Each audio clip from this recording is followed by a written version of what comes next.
guys, so ipapakita ko na sa inyo ngayon yung mga gamit na rin sa school na binili ko. This one is the bag. Yung bag niya is worth 2,500. Then next is crayons. Although na marami pa siyang tira-tirang crayons, binilan ko na rin siya para in case na mainggit sa mga klase na bago, siya may bago din. Ayun, kasi hindi naman lahat is napoprovide, pero kung kaya naman natin i-provide, bakit hindi natin kayang ibigay sa mga kids, di ba? Bagong klase na to ng crayons, hindi gaya ng mga Mongol, ganun. This one is, ay, ang tawag doon? This one is plastic crayons na siya. Maganda rin siya, matinta, guys.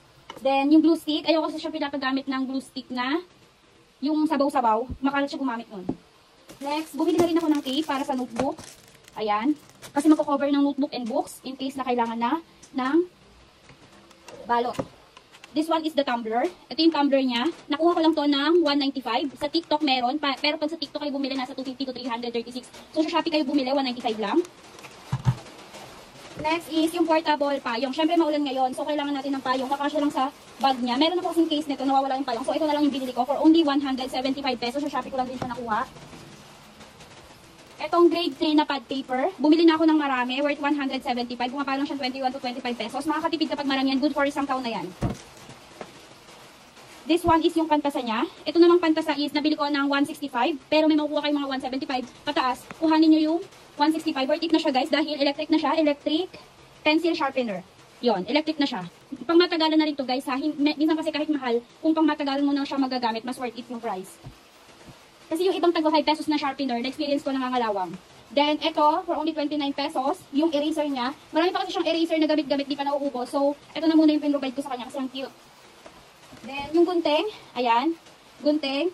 Sa Shopee kasi hindi ka makakapili ng kulay, so okay na rin naman siya, kasi may gunting na siya. It's only 29 pesos to 32 pesos lang naman. Next is 10 pieces na notebook, yun yung required sa kanila, ngayong grade 3. 10 pieces na yellow notebook ang grade 3. Nakuha ko to for only 22 pesos ang isa kasi wala pa siyang cover, so bibili ka pa ng cover. Yung cover naman, pag ikaw mag-isa magko-cover, nasa ano lang siya, 30 pesos, so ikaw na mag-cover. Yan, for only 22 pesos ang isa, so 220 yung 10 notebooks. Then, ito din, yung dalawa, itong expandable envelope and clear folder. Nakuha ko lang siya 25 pesos, dalawa na yan. Kailangan din siya sa school. Next, ito yung gusto niyang towel. Dati kasi binilang ko siya ng white towel na square lang. Laging nawawala bukod doon. Ayaw niya kasi may ginagawa ata sila dito. So, ito, parang nakuha ko lang siya ng 20 to 25 pieces, pesos each. Bale, 6 pieces na siya. So, isa kada araw. Para hindi ka araw-araw naglalaba. Then, this one, yung towel niya sa likod. Itong back towel, nakuha ko lang siya sa Shopee ng 98 pesos. Lagi ito yung binibili ko kasi cotton na cotton talaga siya. 98, 12 pieces na siya. So, yun, hindi ka talaga araw-araw maglalaba. Itong pencil niya na merong engraved na pangalan niya. Itong 60 pieces, nakuha ko to na 130 pesos. Engraved na siya.